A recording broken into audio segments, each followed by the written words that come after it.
Yeah, you were the last minute cancellation. Yeah. Yeah, but I'm here, so. You are. Thank you. Hello, my friends. Thank you for joining us for the PEBCAK Podcast, a weekly information security show featuring some all-around good people. It is week 16 of 2022. I'm Chris Louie, and happy Easter and tax day to everyone. With me, I have my co-host, Uncle Barbecue, who is still trying to figure out if he's looking at his tax bill or his phone number. Dude, I wish that was true, because that would have mean I was making serious bucks, but that's not actually true. But due to insanely accurate tax planning last year with my CPA, I will be spending my tax return on getting the extra guac at Chipotle. So if you're wondering how I roll, that's how I get it done over here in Arizona. And a side note, for those of you guys can't see Chris right now, but he's literally like dressed like a 5-year-old that found $1,000. Like he's got like a Domino's t-shirt on, he needs a haircut, and for some reason he's got his Bitcoin billionaire necklace on that I think it's suspect. I don't think it's real. Yeah, that's not real. And guac is always extra. Never forget that. Never forget that. Like the Titans, never forget. Yep.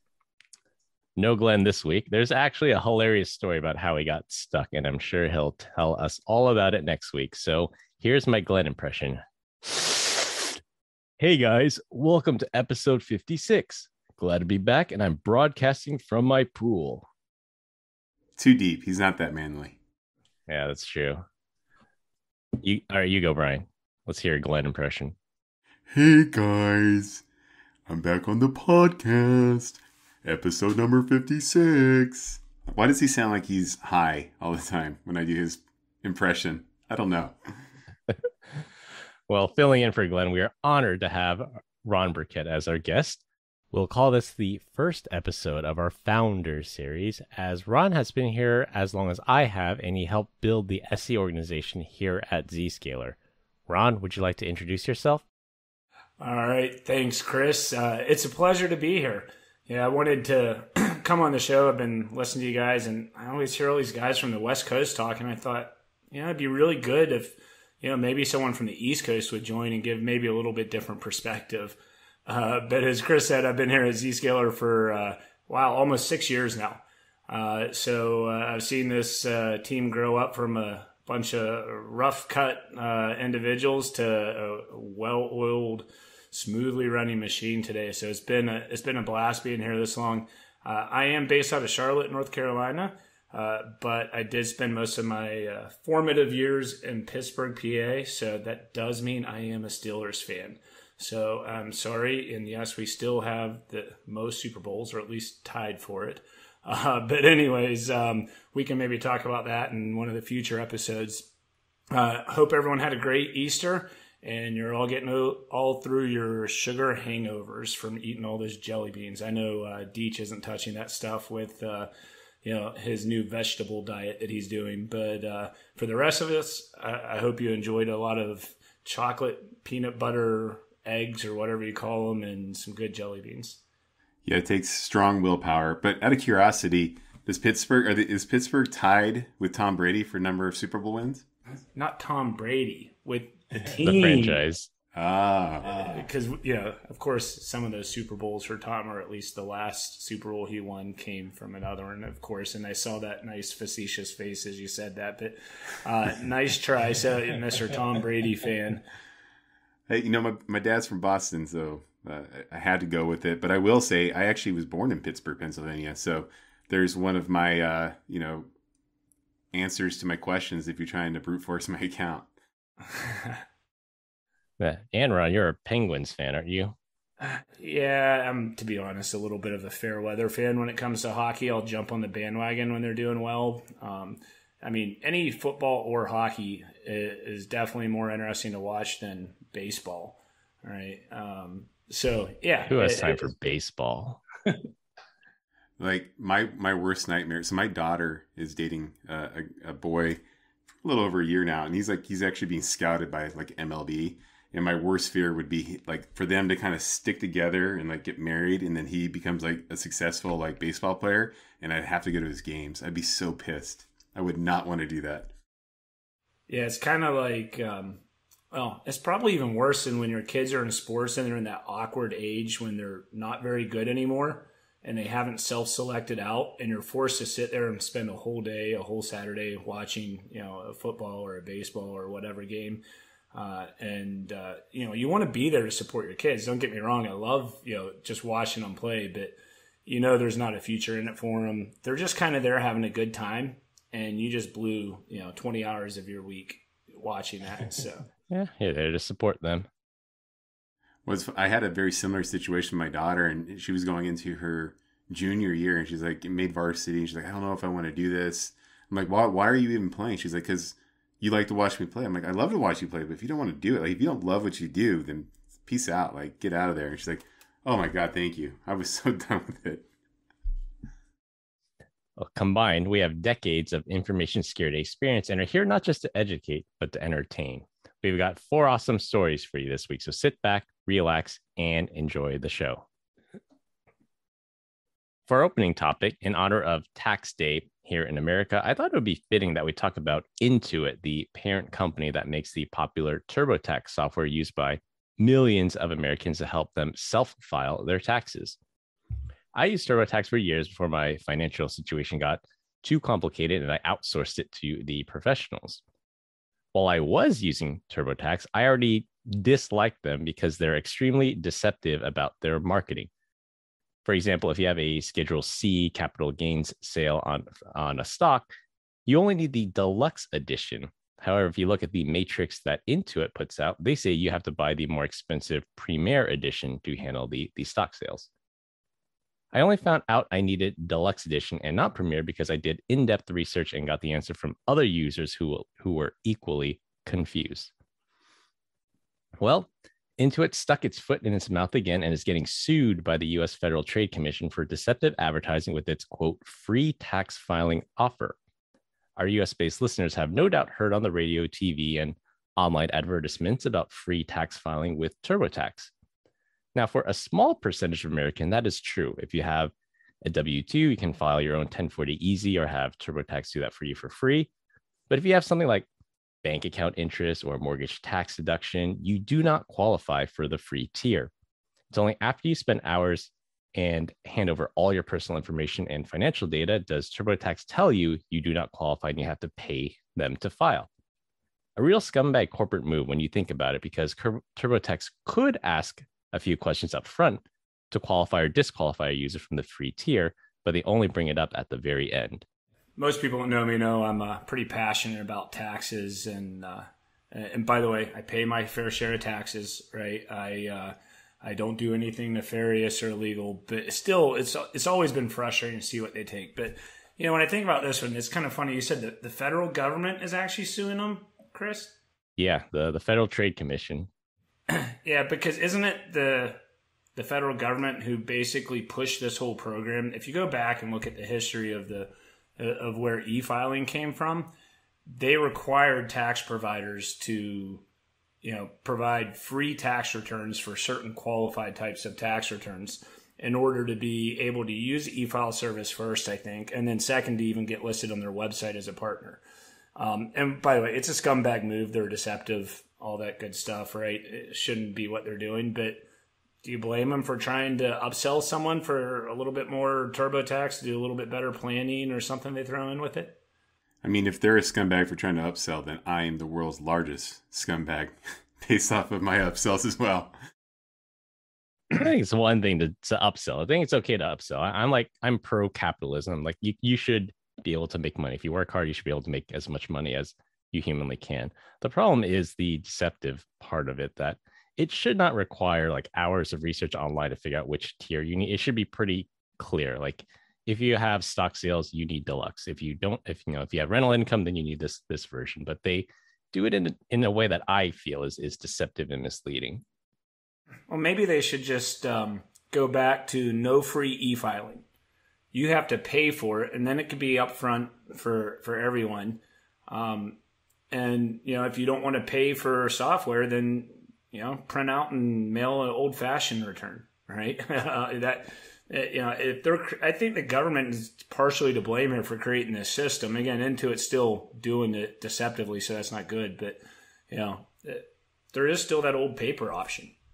I actually did. So I do, like Chris, I do my taxes with a CPA every year.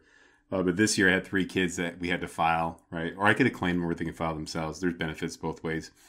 So I looked at TurboTax's thing, and I kind of felt the same way. I'm like, do I pay or is this free? It's kind of weird and ambiguous. So I went out to the IRS's website, and I was like, I want to file, and it gave me a list of things. So in that list, I picked something, went over there, registered. By the way, kind of impressed. They were forcing MFA, strong passwords, and all that good stuff.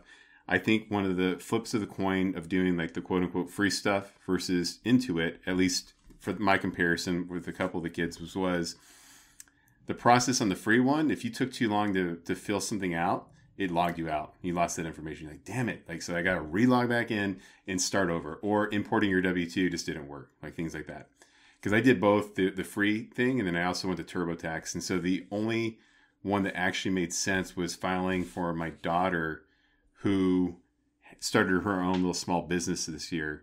And so the $119 that it cost to file with TurboTax, plus I think forget what the registration fee, maybe another $30 or $60, was exponentially better than trying to do it through the free tax filing, which didn't cover the business and stuff like that. So I think you were kind of a little damned if you do, damned if you don't. But in either case, it's doable. I think it just depends on how complicated your taxes are to do. I think my head would explode if I tried doing my own. Actually, it does explode. I'm not gonna lie. Like, it sucks every year. Freaking 6 hours.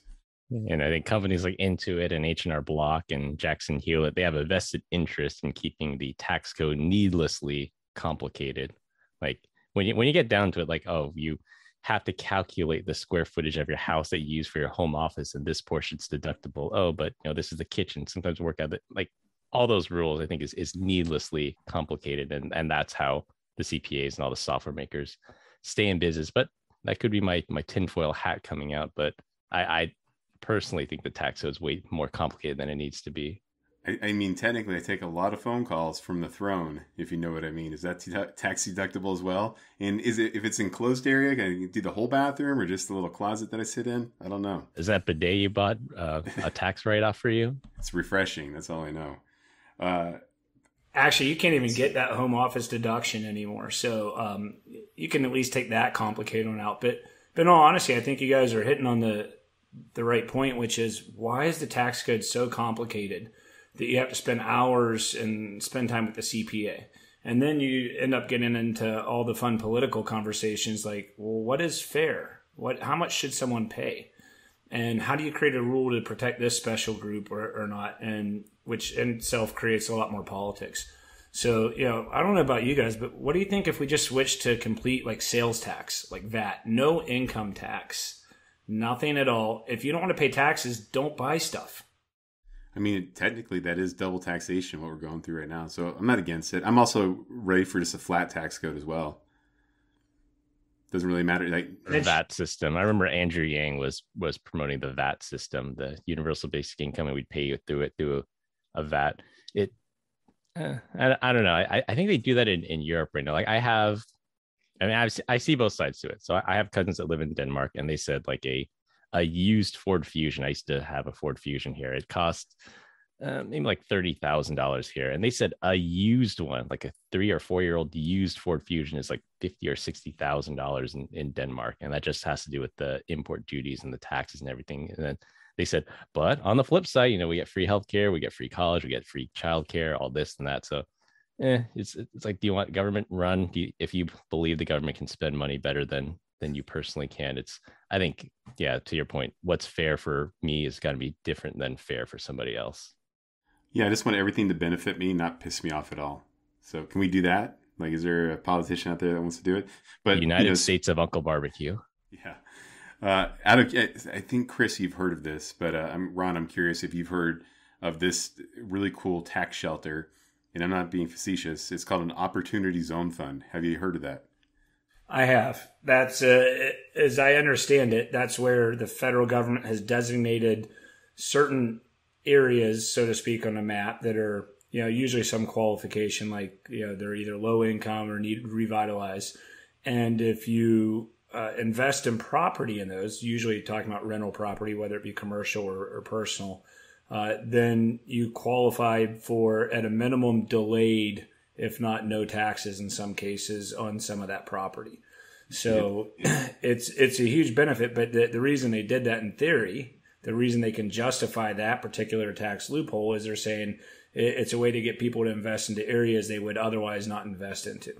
Like all good intentions, I think if you take a close look at the maps, because I did go and start zooming in a few of them in different places, there are some interesting areas that got included in these opportunity zones, which obviously are there to benefit certain people or lobbyists or whatever, urban legend you want to believe on who's supporting who. But yeah, it's just another example, though, of some crazy complications, right, in the tax code system. Yeah, it's wild to think, like, let's say that you had, I don't know, stock that you wanted to sell, and you're subject to short-term gains, and that's, taxed at your normal tax bracket. And let's say that you were at the upper end, like, 37% plus your state.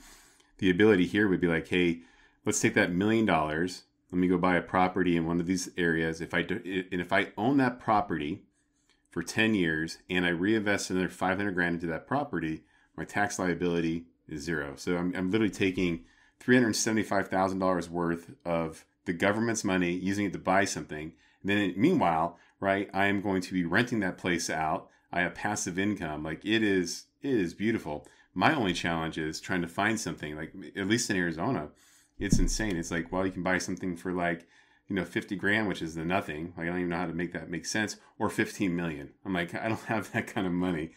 So Jay, if you're listening, I need a nice little hit. So thank you. I just want to correct one thing. You said of the government's money. You're saying it's theirs in the first place? That didn't feel right. True. But I mean, if I just paid it, right, that's technically their money. This is a good way to defer it. It's crazy that there are these things out there. And if you look at it, the cards are kind of stacked against certain people. Even me in this scenario, right? I don't have 15 million to take advantage of this. But if I had a smaller amount that made a little bit more sense, then yeah, it'd be a great little tax shelter. Yep. For our first topic, the U.S. government announced that they disrupted the Cyclops Blink botnet controlled by the Russian-backed Sandworm hacking group before it was able to be used in attacks. For reference, Sandworm is the GRU-backed group responsible for attacks against the Ukrainian power grid that knocked out power for hundreds of thousands of Ukrainians, and the highly destructive NotPetya ransomware attack. Cyclops Blink enables the attackers to establish persistence on WatchGuard and ASUS networking devices through corrupted firmware updates and providing remote access to those compromised networks. Now, this brings into question the legality of the FBI going into these infected routers and firewalls and removing the web shells that were created there. The FBI did something similar with the proxy logon vulnerability last year, which affected Microsoft Exchange servers, and they apparently did the same thing this time around. The FBI removed the web shells, but did not patch the boxes and left them open to reinfection. The FBI obtained a court order to clean only the infected boxes identified as the command and control servers, so they are likely in the clear for that one. But what happens when malware authors catch wind of this trend and they install a booby trap? What if there's a new feature in the malware which wipes the box or sends a kill command to infected devices on the network if the web shell is uninstalled? Then who is responsible for cleaning up the mess? So, usually I'm pretty definitive black and white guy. I'm kind of on the fence on this one, though. Like, what do you do? On one hand, like, hey, you didn't patch your server or router with something that was so obvious, like, basic IT security 101. Even if they do patch it and something goes awry, like you said, well, like, so what? You were probably about to get owned anyways, in which something worse would have went on. Yeah. So kind of like, who cares? At the same time, it's the whole typical slippery slope type thing, right? Once they do that, what stops them from deeming something else as bad and jumping in when it really isn't, and then using it for other purposes, or the who's watching the watchers statement, right? Maybe they could just have a little more fun with it. And, if you've ever worked with a number of different groups like the energy sector or finance, they get a bunch of share blacklists, some of which come from our government, What if they just start blacklisting them and give them those IPs out of all those devices so everyone automatically blocks anything from them? That actually might get the attention of the admin a little more, because now instead of waking up and having a fixed router, they can't do anything unless they actively go try to get removed from those blacklists. And at the same time, you've limited the blast radius of one of those infected devices. Yeah, that's true.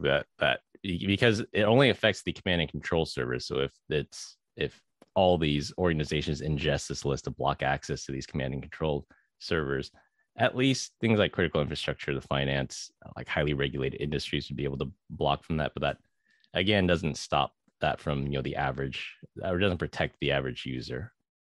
This FBI's motives here remind me of what my high school guidance counselor had to say to my parents one time, and it was that I showed great potential, but I applied myself inappropriately.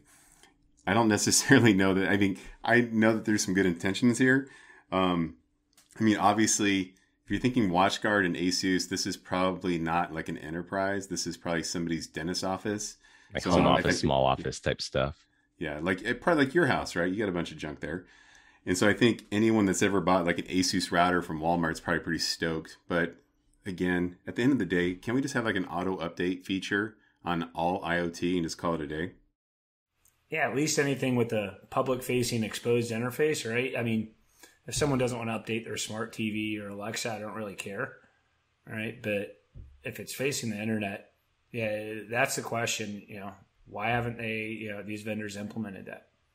Yeah, that gives rise to the gray hat hackers. When MikroTik had a bunch of routers that had 0 days a while ago, a couple of years ago, there was a hacker out there on Telegram, like finding these infected routers, going in, removing the web shells and patching them and saying, "You're welcome," basically. But he got a lot of pushback that he's like, "Oh, you're coming into my network and without my permission." And I'm like, no, this guy's trying to do a good thing. What are the chances, you think, if these vendors did have an auto update, that they'd make like a really bad update and brick everyone's devices? Like, what would the fallout be from that? Rise in sales, duh. That's the one argument, the only valid argument I can think of why I should not have auto update. Just like we've seen with Microsoft, Microsoft has borked their fair share of updates. Like if you have auto updates turned on, yeah, it's that's the only argument I can say is against it. But you got to weigh the benefits. The benefits of having a cleaner internet outweighs the possibility of a potential bad update. So So regarding your statement, Ron, about anything internet facing having auto update, I actually have a LG smart TV. I've had it for years, and I very rarely would use it. It wasn't until like COVID started that I was using it as an auxiliary monitor. And then one morning I woke up and it was just like tons of alerts of malicious activity on my network. And it was that stupid TV. When I turned it on, it was phoning it out to home. And I think it was trying to pull down some sort of malicious APK, or there's already one on there running. It blew my mind. Yeah, I mean, that's a risk. But again, even that, if it's infected, yes, it could generate lots of traffic from behind your machine. But it's not an attack surface directly on the internet like a router, right? So it's less... Yeah, and it can be used nefariously either way, right? But that assumes that someone is either first there or the manufacturer was breached. And if you have that assumption, you have all kinds of problems. And your only option is to really, VLAN them off and really block the heck out of them on your network. Yeah, that's more in the supply chain, because I too have an LG smart TV, and there's an app that you can download on it. It displays a nice fireplace. It's cheesy, but I use it. And then, just one day, I fired up the app and I got this nice block page that says you're not allowed to visit this website because it's hosted in the Russian Federation. Oh, wow. Yeah, I felt that one before too, Chris. I think it with some cameras that I had purchased on clearance from Home Depot once. I think I talked about it in another podcast. For our second topic, piggybacking off our discussion of Tor from last week, I'm the only one who's used Tor, but Brian has the most experience of all of us using Darknet marketplaces. Well, Brian, I'm sad to say your favorite Darknet marketplace, Hydra, has been shut down by German authorities with the help of U.S. law enforcement. You will have to find your murder for hire contracts and stolen Russian submarines somewhere else now. Hydra has been operating since 2015, boasting 17 million customers worldwide, although they were mostly located in Russia, and over 19,000 vendors with sales amounting to at least 1.23 billion euros in 2020 alone. I like to see how that stack ranks against the Fortune 2000 companies where those revenues line up. Hydra follows the downfall of other darknet marketplaces Brian frequented, such as the Silk Road, Alphabay, Hansa, Dream Market, and Valhalla. So what is a dark market? So dark market is sort of like Amazon or eBay, but it's used for things like selling drugs, murder for hire, and fake IDs. Hydra acted as the largest money laundering organization for Russian ransomware crews, helping crews like Ryuk and Conti cash out their ill-gotten gains. Now, before you ask Brian how these guys got caught, we'll have to wait for the criminal indictments to become public. But darknet marketplaces typically get popped for one of the three reasons, and they all involve poor OPSEC. Sometimes it's a VPN that is either faulty or they forget to turn it on when they connect to the backend infrastructure and their IP address is logged. Some use their own personal Bitcoin addresses that they use to cash out. They've used it, it's tied to them, and then they use it for these marketplaces and they're able to trace it back to them. Or lastly, a rogue staffer who blackmails the site's users or the admins that could leak the credentials and could aid in law enforcement's investigation. You're killing me. I have no idea what you're talking about with these websites, for the record. And for anyone listening, I will tell you that I did like search around. I'm like, what's the Tor website actually look like? And maybe I'm wrong or maybe outdated, but everything looks like it was like one of those MySpace homepages that was customized in 2006, like with like an under construction logo and blinking stuff. Like, is that real, or am I just out of date on that search?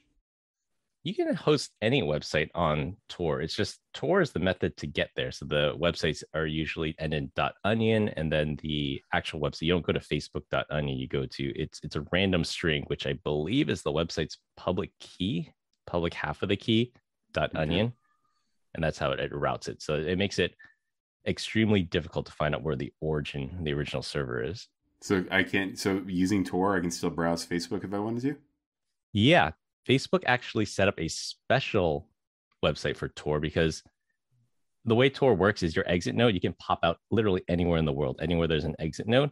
And Facebook.com views that as suspicious because if I log in all day from California and then all of a sudden I pop out in Santiago, Chile, they view that as suspicious, even though it's still me. So there's a special Tor website that if you're accessing it through Tor, I don't know the exact address, but they had to set up a special Tor website so you can log in through Facebook using Tor.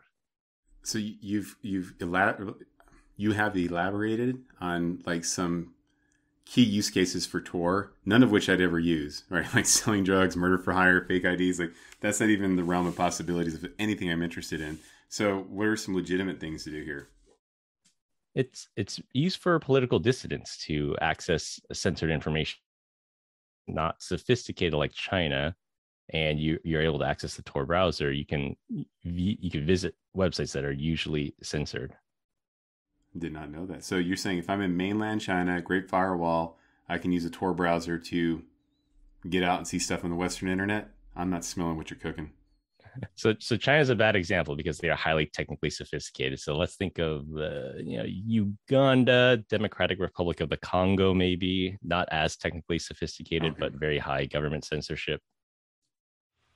Gotcha. Honestly, I'm thinking more like someone wants to leak information to a reporter and they want to make sure it's not traced back to them. That would be someone that would be using Tor for, we'll call it non-nefarious reasons, like buying your own submarine or whatever else you had there.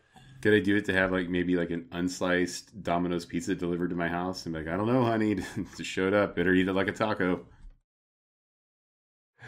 Yeah, I mean, don't you still have to, regardless of Tor just hiding you to get there, like, it's kind of like, so what about Tor? Because you still have to pay for it somehow and exchange money. And I think that's what this press release was all about, which is, hey, we shut down one of the places, or sounds like a payment gateway. But then you start reading it and you said, 1.23 billion euros alone. And like their bust was 25 million. That was probably like just one crypto coin they hijacked 10 years ago, right? And like, so is this kind of like our competitors' press releases where they claim all this great stuff and like, oh, it sounds really good on the surface, and then when you dig in, it really doesn't mean anything, and it's like a drop in the bucket? Yeah, it's sort of like trying to count all the particles of sand on the beach. It's always the case that, you know, Hydra gets taken down, then 3 others will pop up in its place because there's always going to be a need for it. Same thing happened with Silk Road. Silk Road shut down. Silk Road 2 came up. Alphabet shut down. Then we had Handsome Market. It's a little bit like whack-a-mole, but at least it's progress. Well, all I see here is opportunity, like zero risk. I can just go on there and be like, hey, I'll sell you drugs, like 50% up front, and then 50% you pay me when it gets delivered, and just take a bunch of 50% and then it's never deliver the drugs. All right, we'll name it Brian's Market. See, you know, you talk about multiple versions popping up, the next version, Silk Road 2, etc. And, you know, so the German government got some good press. We shut down this bad company doing these bad things. But, you know, I think it's more like being a parent. So let me explain what I mean. There might be a better way to deal with it. So if you ever had kids use the internet, you know they're, of course, going to do things they shouldn't. So as a parent, one of the things I learned early on is the more blocks I put in place, the more ways they try to go around it. So sometimes you just leave certain holes open, or you find out they're getting around your security and you don't care. You monitor, you watch, and you learn everything. For the longest time, at one point, so this is going back a number of years ago, one of my kids, he was waking up every morning with big bags under his eyes, right? So it's obvious he was staying up doing something he shouldn't. And, you know, at that time, I think it might have been an iPod. This is before, you know, he had a cell phone or whatever. And turns out when I started looking at the logs, he was, you know, on Instagram. Like, oh, that's kind of weird. And a lot of the parents were pretty conservative. They told their kids no texting, no chatting. They'd turn it off for kids. But they just did this thing where they met at Jake's face. And meeting at Jake's face was the code word, because they would go to Jake's picture. This one was just this one other kid, Jake, and they would chat using the comment section of Instagram. All right. So what I think the German government should have done is, instead of shutting down the site, just like start monitoring all the transactions. Like, don't block it. Try to learn and listen, and use it for your next move to, you know, actually prevent the really bad thing, or to really shut them down hard, not take like 1% of their assets. Yeah, that actually happened. I think it was Alphabet. I think they arrested an admin. The admin flipped, and then they gave them the credentials, and they actually monitored the website for months. So I think they did exactly what you did, and they got all this information, people's real addresses, people's, you know, shipping address, people's real names, and went through all the private messages. And then they had some gigantic takedown, you know, all at the same time. So they have done that before, but it was always the intent of shutting them down, catching as many criminals as possible. Yeah, by the way, we didn't talk about Jake's face for the longest time. We just kept watching on Instagram, because on top of it, he had an open profile. So we were able to actually see exactly what all the kids in the school were talking about, and know their innermost secrets that they didn't want to share with their parents. It was actually kind of scary. At some point, you have to say, okay, enough. You know, it's actually good to be naive and stupid sometimes. We know about Jake's face. You guys need to find another way to start chatting. Yeah, especially if it's open to the public, that if you can find it, some predator out there can find it. Predator being Ron. You know, when I hear, oh, go ahead, Chris. So I'd rather be Ron than a lot of the other people out there. That's true. You know, when I hear Silk Road, all I can think is like there's this saying, or I don't remember what it was from, but it's like, let's say that you come across, you know, 2 roads. One road is smooth, silk, and easy, and the other one is literally covered in dog crap. Some people take the road less traveled. That's my favorite Robert Frost poem. So I don't know why. That's just what I'm thinking when I hear Silk Road for some reason. We'll have to circle back on that, because we talked about it in English Lit, and Robert Frost was kind of a jerk when he wrote that, and I'll have to explain that to you later. Sounds good. All right, for our third topic, in a lesson of what not to do, it has come to light that during the Lapsus breach of Okta's third-party supporter, they found a little file on one of the computers titled domadmins-lastpass.xlsx. Now, the vendor claims there were no passwords in this document, but that's only if you believe them. The file format and the file naming of this is exactly how it would look if you exported a list of passwords out of the LastPass password management program. Now, what could possibly go wrong if your enemy gets a list of all your domain admin passwords? Are you sure they're not talking about Dominic Toretto from Fast and Furious? That's a reasonable, yeah. The way to check it is to see how many times the word family appears in the Excel doc. Look at Chris shooting from the hoop or from the hip today. You're hilarious. Yeah, I mean, I don't know. When you read the story behind this, again, it started taking over a VPN that someone didn't patch, right? Or maybe the patch wasn't out for that particular one. I don't know. It's pretty dumb to do so many things, like have a exposed IP when you have that much, to do it. I mean, especially for Okta to use a contractor that doesn't even use their own software, because doesn't Okta claim to offer zero trust too? Right? There's just so many things that it's not that I don't believe it. It's just laughable how bad that is. Like, maybe I should check with some of our Zscaler or legal first too, to see how many of our vendors use our own software and do something better. But, that's the first thing I'm thinking. And then the second thing is, why is there, I get exporting it. Like if I was switching, I switched and exported all my LastPass passwords to Bitwarden, but then I promptly deleted the file. What was he doing exporting that file in the first place? Who is that going to? So do we have like a rogue admin, or do we have someone that is just not wise? Yeah, this is the digital equivalent of having the password on a Post-it on your monitor. It's some guy. Maybe they stopped paying for LastPass and they just had to share this file amongst the admins. They got cheap on them and discontinued, or because LastPass discontinued their free tier now, and now they had to switch to something else, and they just left this file sitting there. This reminds me of that meme you used to have, Chris, where I think it was like a dog sitting in a kitchen and everything's on fire. He's like, everything's fine. This is fine. This is fine. I don't know. Yeah. You know what they say? If it looks, never mind. We can't actually say that on the podcast. So Brian, don't demonetize us, Deech. Yeah. Brian, didn't you have a prediction on one of the prior shows about you're predicting some future like supply chain incident or something as a result of this one, or is that some other hack I'm thinking of? No, I think we were all making predictions. I thought Log4j would probably be one, even though it's been patched. I thought that was going to be probably the next big one. Yeah, because we have Spring for Shell, so you're on the right track with that one. I mean, this one could show up later too, right? I mean, if these guys really use this and then used it to jump to the other companies, right? That's the fear if Okta got breached. Not so much for Okta, but they use it to backdoor whoever, any of the different security companies that use Okta. Then, how long do they hold on to that before they use that? And it really leads to what looks more like a supply chain attack. 100%. And then this is why we need to start looking into deception as well. So let's say these passwords are compromised and I go from Okta to vendor B and I'm in right now. I need to bounce around the network like a field mouse and do destructive things. This is why I need to have active defense out there, capture that stuff, because rest assured, if you're putting pressure on, a server in the environment, you're putting pressure on literally probably everything that's out there. And if you can identify you have credentials that are being replayed against a decoy, right? Think about how great that is. It's like, well, now we know definitively this is the account that's been compromised. We can go ahead and lock it out. Put it in or even decoy credentials too. All right, for our last topic, and it will be a rotating topic every week, we're going to continue the trend about talking about scumbag corporate moves. The TV manufacturer Vizio is now showing banner ads over live TV. Now, you heard that correctly.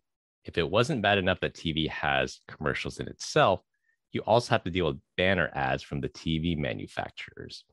Now, Adam Bergman, who's VP of Sales at Vizio Ads, says, and I quote, "Jump ads represent yet another step in Vizio's ongoing mission to unify the smart TV experience with features that benefit viewers, content providers, and advertisers.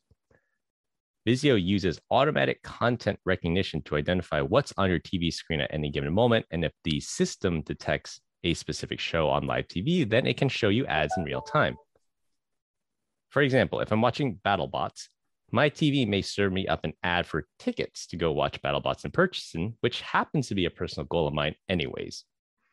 Now, this is less creepy than having a camera in the TV watching you, but I still don't like it, and I still can't figure out how this benefits the viewers. I would rather have a dumb monitor than a smart TV at this rate.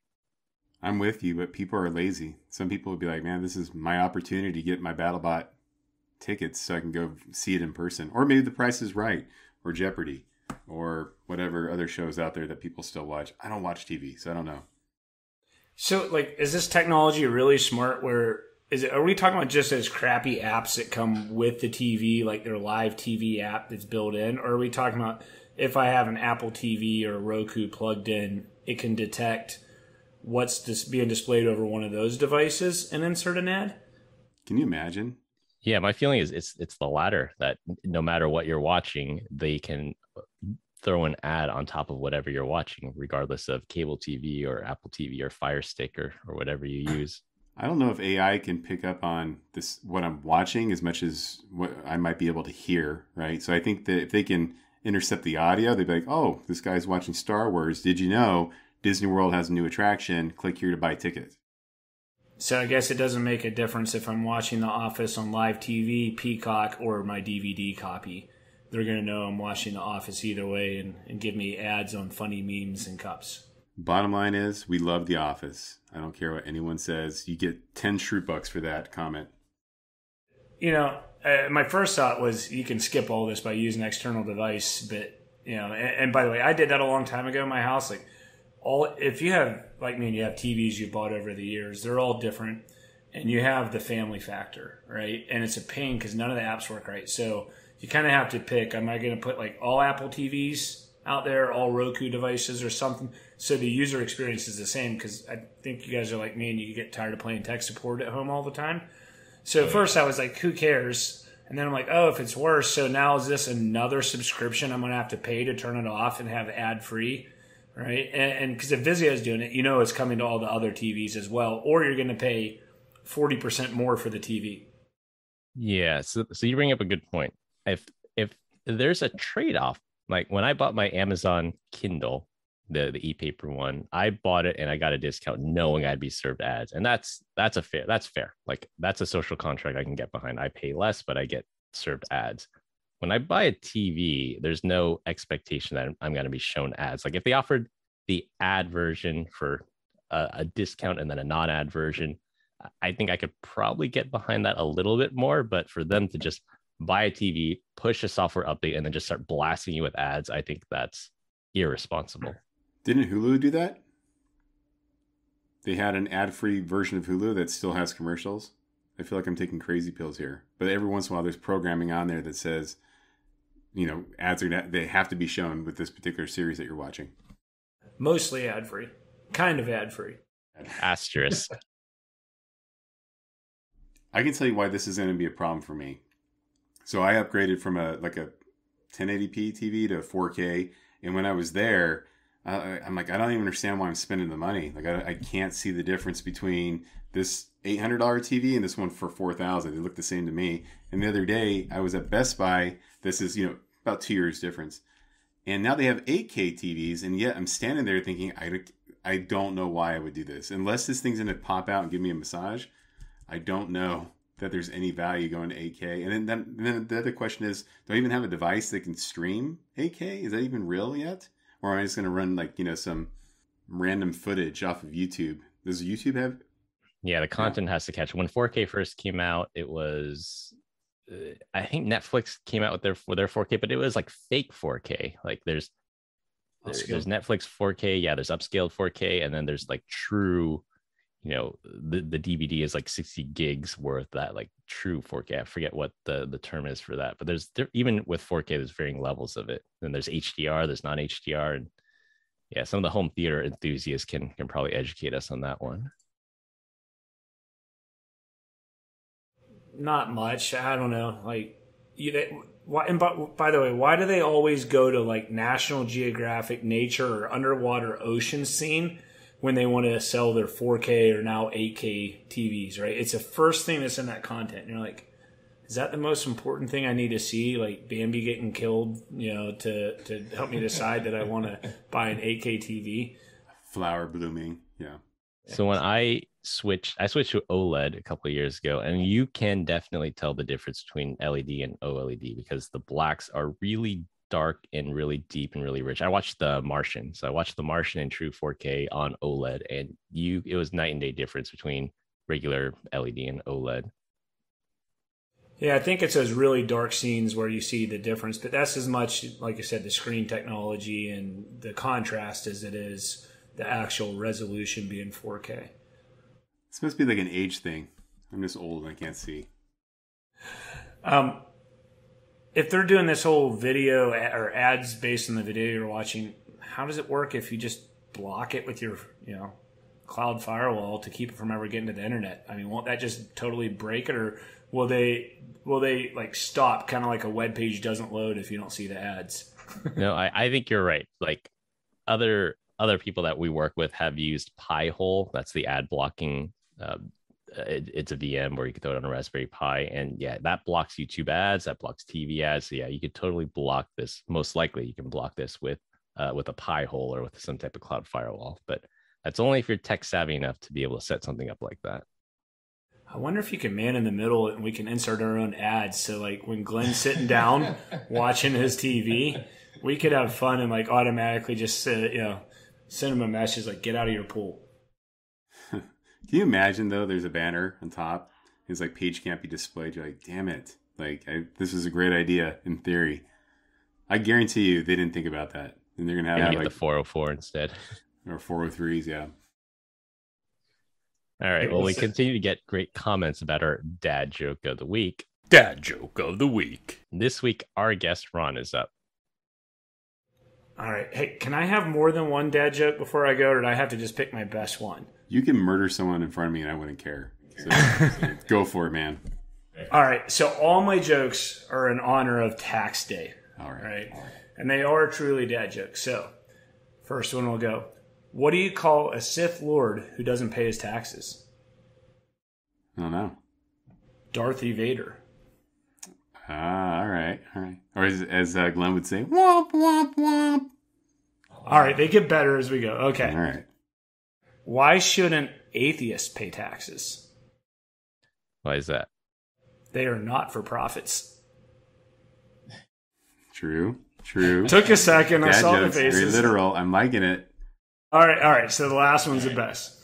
High hopes. All right. Why did the IRS agent's wife leave him? Why? She said their relationship was too taxing for her. All right. That last one's a true dad joke. I'll give you that one. Wah, wah, wah, wah. All right. To wrap things up, Intuit's having a bad time due to deceptive marketing. The US FBI is taking down a botnet's command and control infrastructure. German authorities took down the Hydra dark market. Don't store passwords in Excel spreadsheets, and avoid Vizio TVs at all costs unless you like seeing ads. That's all we have for this week. We hope you enjoyed this week's episode. You can find us all on LinkedIn. Links will be in the description. Follow us on Instagram at PEBCAK Podcast. Thank you to all our listeners and subscribers who rate us 5 stars in the iTunes Store and Spotify and left us a review. We appreciate you all spreading the word to help grow the show. The best way to find us is to search for the PEBCAK Podcast on your favorite podcast listening app. For my co-host Brian Deach and our guest host Ron Burkett, I'm Chris Louie. Thanks for listening. We'll see you all next week, and as always, have a nice day. Good having you on, Ron. As they say in the AA, keep coming back. Bye, everyone. Thanks. Have a nice day.